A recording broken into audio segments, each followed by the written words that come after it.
My friends, I want to talk to you today very simply about government. On the need to use diplomacy and build international consensus to resolve our problems whenever possible. Our diplomats are working with a range of partners to strengthen human rights protections. This is not a time to undercut our diplomats.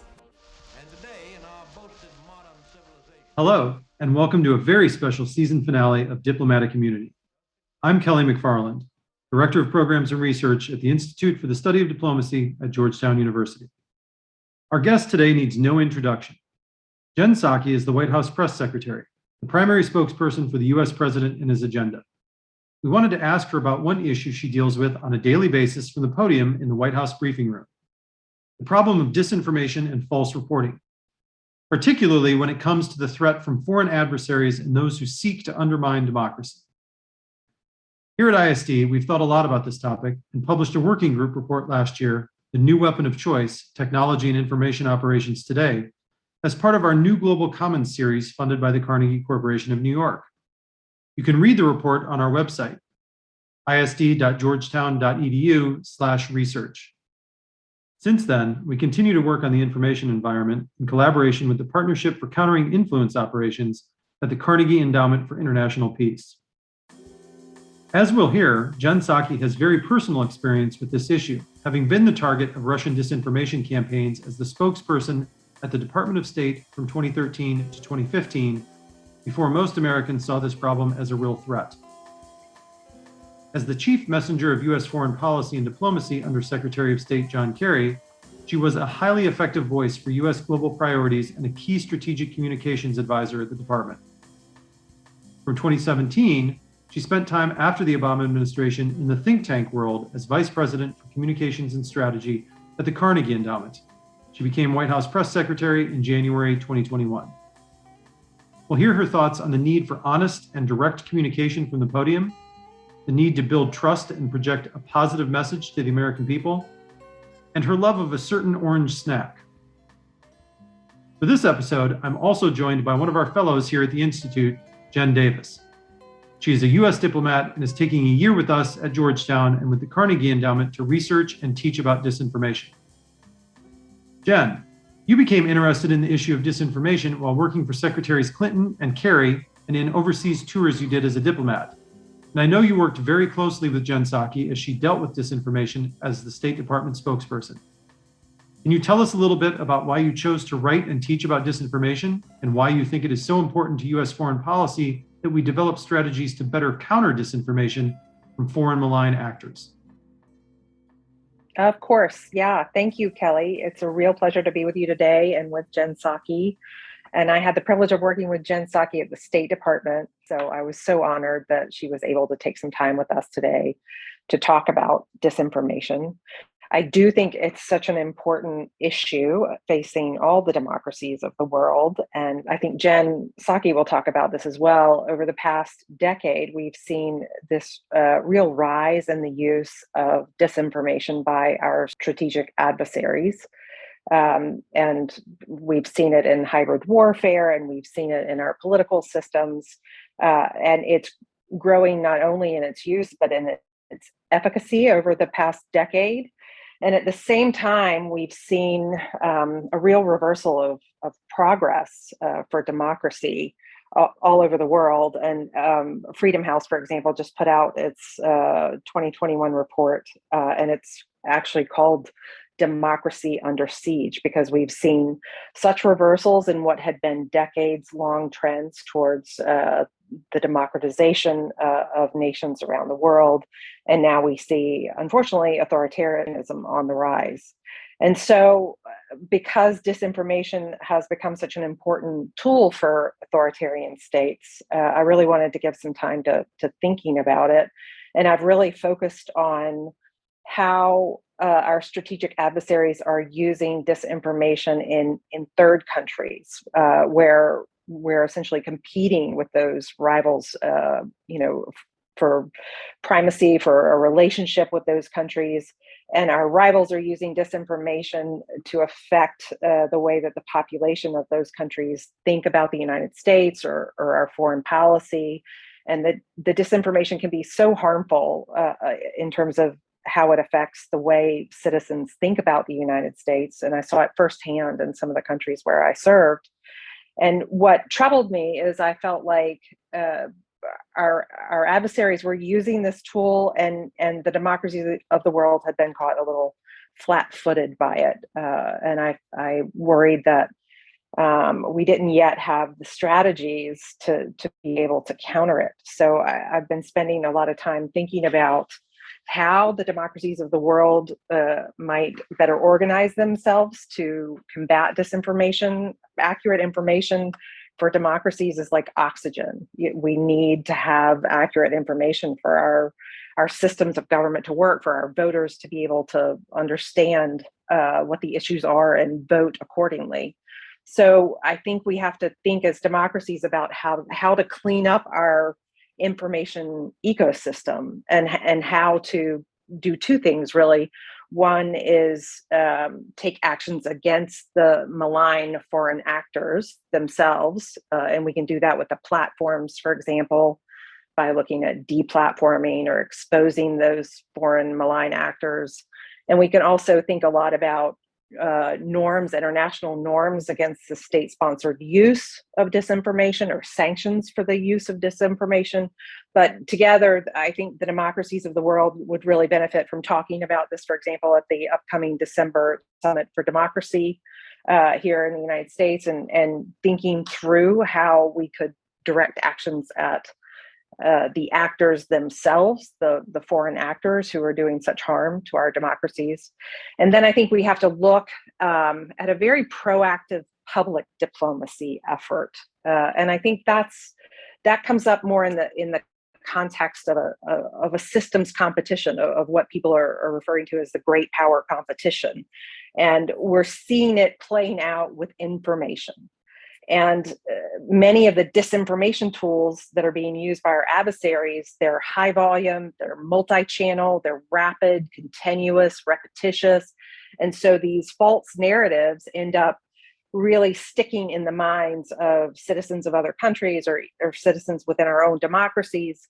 And we have the very best public diplomacy officers in the world in the United States. And I think we need to empower them more to get out and engage in a really robust and more assertive effort to talk about the benefits of democratic government, of rule of law, of a free press, of strong institutions, of all the things that the United States has typically advocated for.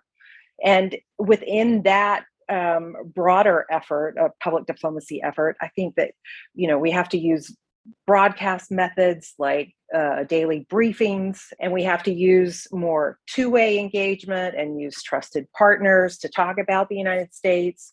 And I really think we should lean a bit more into our soft power because there's so much about American culture, history, and our form of government that is so powerful. And there's such a good story to tell there that I think we need to spend a lot of time investing in public diplomacy. I know Jen Psaki has a great deal of personal experience with the issue of disinformation, and I'm sure she'll be able to share with us those experiences very poignantly and share some wisdom about how she's tried to counter disinformation from her spot at the White House Podium.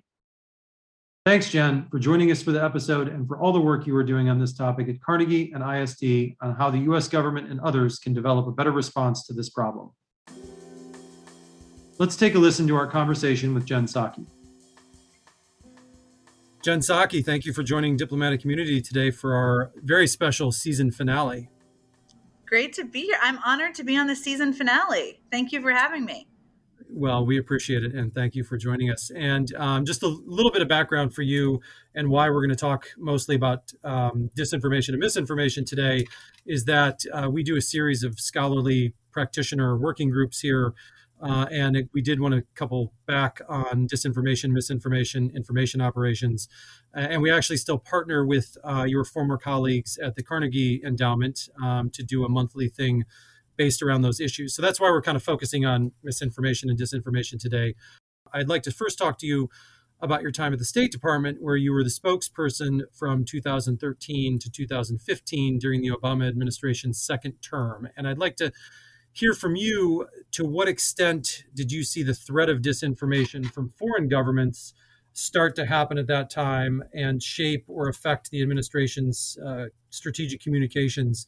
And how did you guys react to that at the time? Because that was kind of the beginning of, or at least as we as Americans knew it, sort of the start of what was going on in this sphere.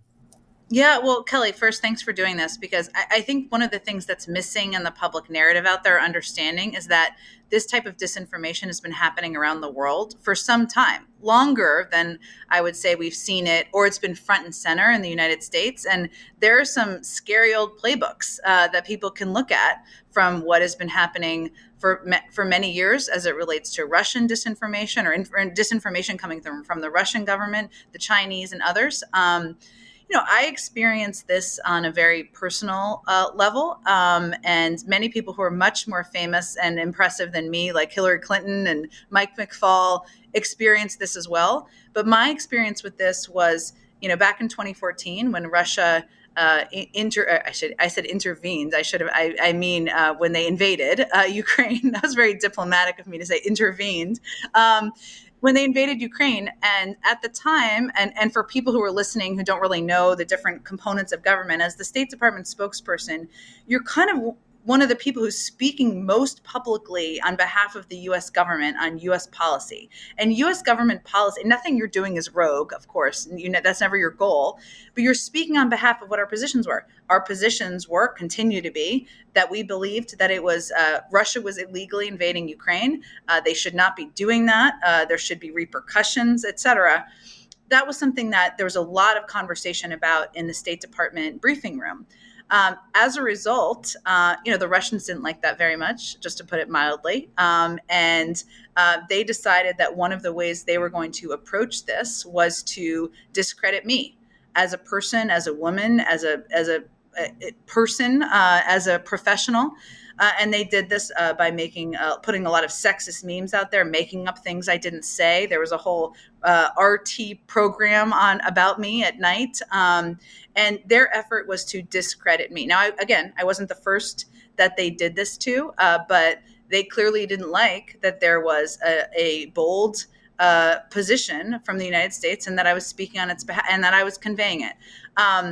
This was for me a little hard at first, to be honest, on a personal level, because I'd never experienced anything like that before. I'd never been discredited. I mean, no one had cared enough to discredit me before that. So, and I didn't really know how to grapple with it at first because it felt, I remember being on a foreign trip, probably with Jen Davis, your colleague, and just feeling a little emotional about it, right? It's kind of, you don't really know, why are they doing this to me? Their whole meme was that I was stupid and I didn't know what I was talking about. And what helped me the most, and this is just kind of tells you a lot, I think, is a lot of actually the State Department reporters, people who had been bureau chiefs in Moscow, and said to me, you should see this as a badge of honor, right? They don't like that you are speaking the truth out there, and they have to discredit you as a messenger so that people don't believe you. So that was my experience with it. It continued until even President Biden, now fast forward, a new administration, President Biden, he does a summit with President Putin. I'm on the trip. I'm not in the meeting. I'm just there. After the trip, President Putin goes out and says that I am educated and good looking or something like that, but not very smart, or I get confused. It was something along those lines. I'm sure I'm slightly paraphrasing it. So I share that because the discrediting has continued. The scary thing, I think, for the American public should be that some of these playbooks we see as conspiracy theories are pushed online, inaccurate information, discrediting of people. And these are the same playbooks that we saw what Russia's doing and has been doing for some time in Eastern Europe and other places. Having been with you during that period and remembering the disinformation and what you went through, I wonder, and I've thought about this a lot, I wonder if women in particular, women who are in the public eye, if you think they're the targets of these disinformation campaigns from malign foreign actors or harassment campaigns from bots and trolls. Do you think women disproportionately receive some of that attention?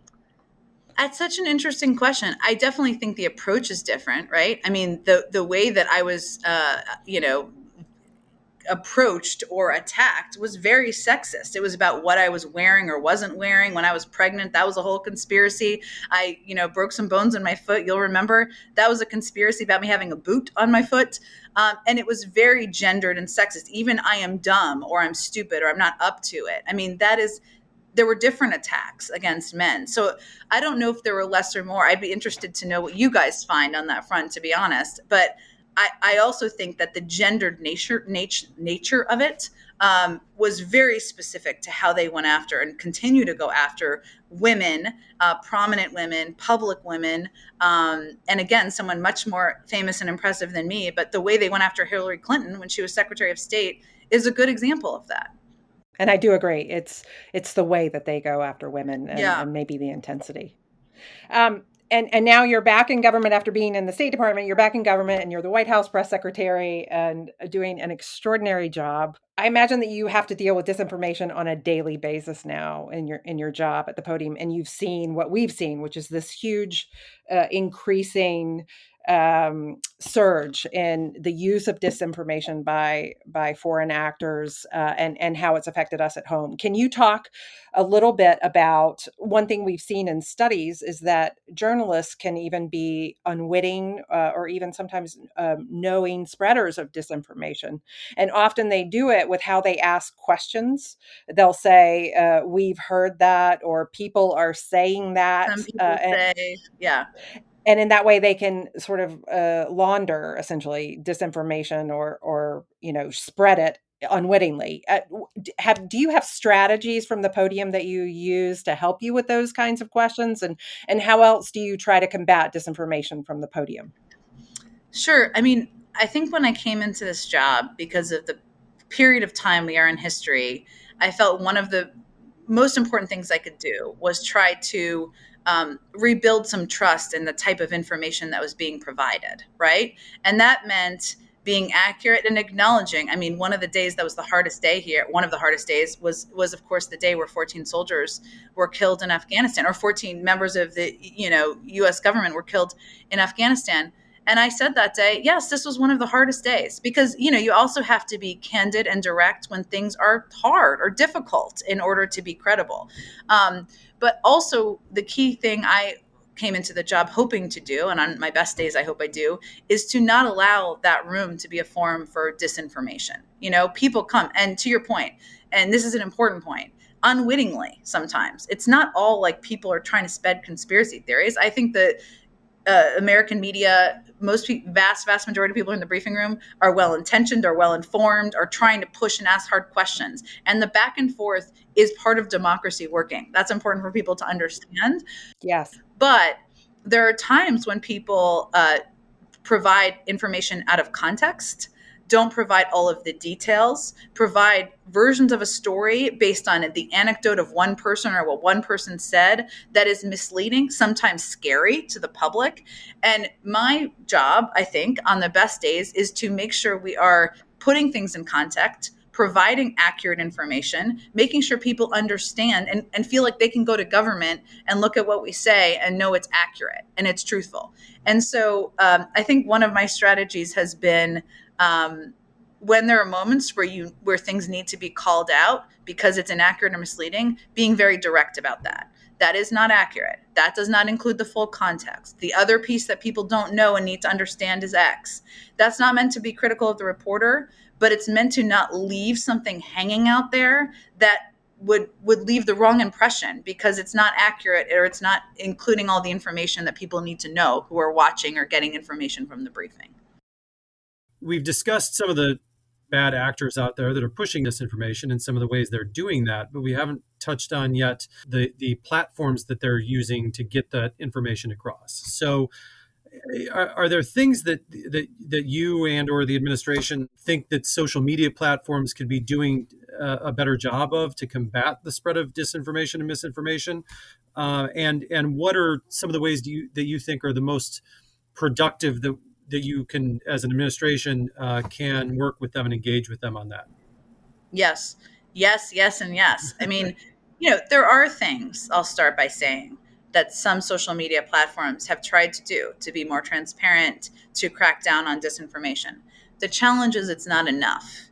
And there's information that many of these platforms have, including how widely spread disinformation is and what the biggest pieces of disinformation is, and where they're going, that they don't publicly share.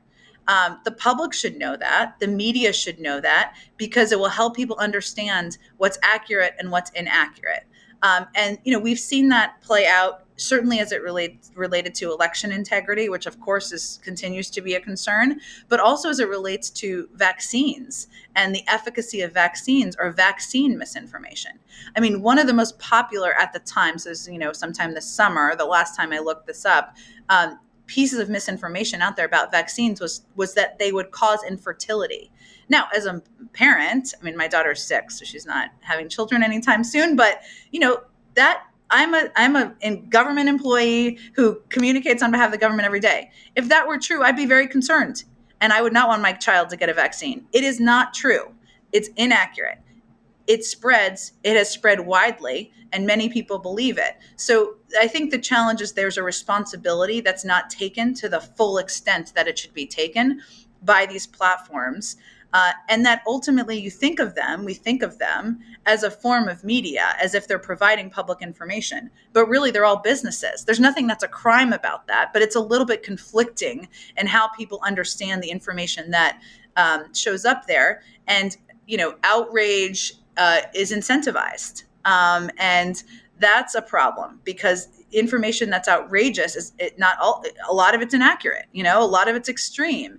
And that's what people are seeing. The other piece that I would just note is, there have been steps taken to address information, or who is able to purchase and information that's shared through paid media, which is part of what is used on a lot of these sites, but not as much for what we would say is earned media, right? Or media that does not through paid channels. And that is where a lot of this information, if you look back to 2016, traveled, was more through the earned or viral nature, type of travel, more so than the paid. So, they've done some things, they've taken credit for doing some things. That's fine. I think the problem is they haven't done enough, and they have the ability to do more.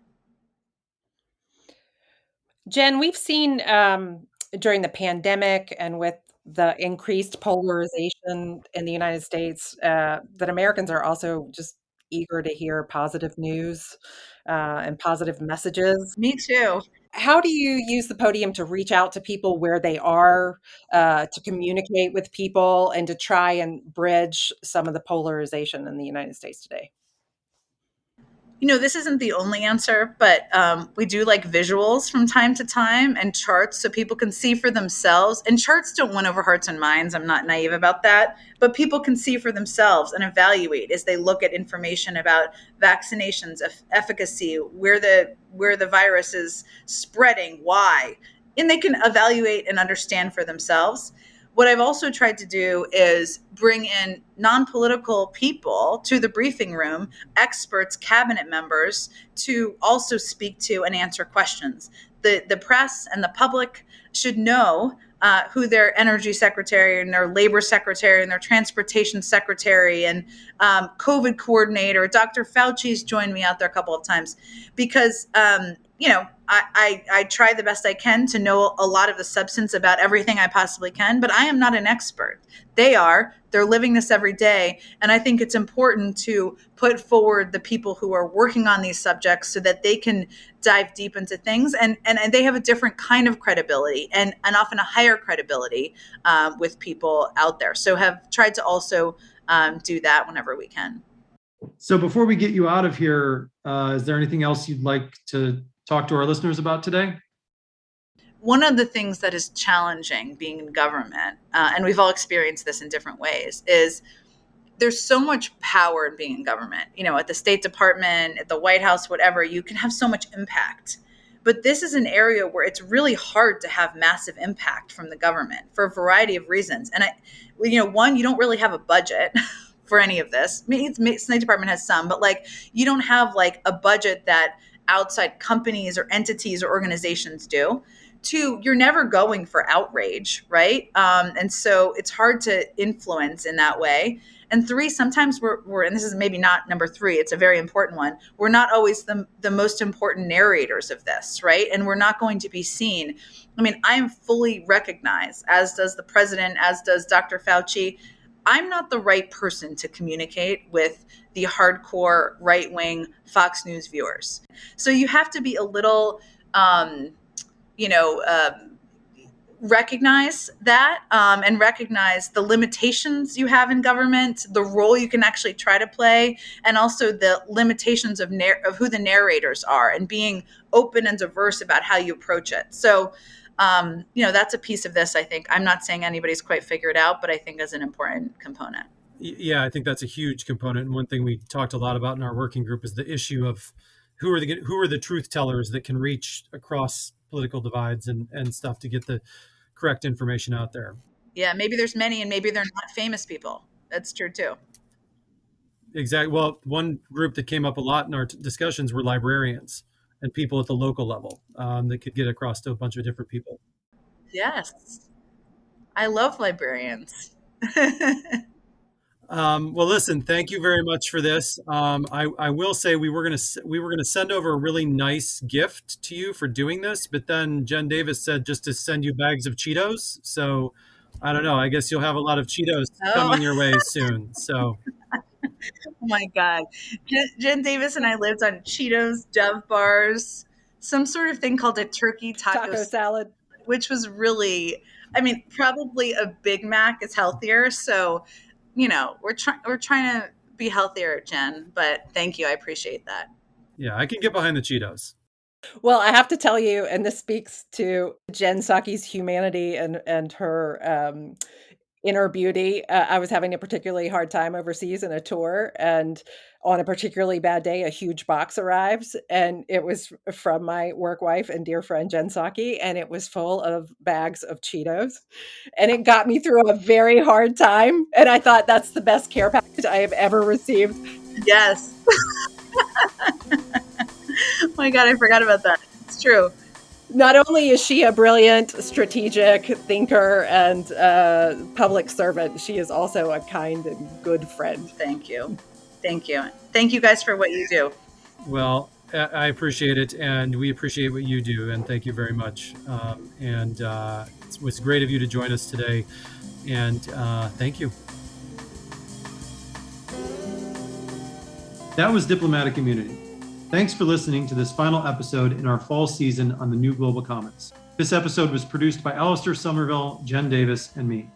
Thanks to Amanda Finney at the White House Press Office for her help in setting this episode up, and to our team at the Institute for their support of this series. Thank you to the Carnegie Corporation of New York for their support for this podcast and for ISD's research on the New Global Commons. Please rate, review, and follow this podcast wherever you listen, and tell your friends and colleagues to come find us on Apple Podcasts, Spotify, and all the other major podcast platforms. Follow us on Twitter @GU Diplomacy and visit our website, isd.georgetown.edu, to learn more about our work.